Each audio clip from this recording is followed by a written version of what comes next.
BPL উদ্বোধন অনুষ্ঠানে আজান চলতেছে এক সাইডে, আর এরা আজানের সময় কনসার্ট বন্ধ না করে পাকিস্তানি শিল্পীদের গান গাওয়ায় নিচ্ছে।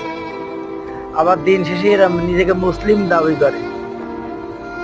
আর এই স্বাধীনতা পাওয়ার জন্যই 5ই আগস্ট মানুষ মনে করে তো বাড়ির থেকে আসে নিজের জীবন বাজে রেখে এই স্বৈর শাসক পতন করেছে।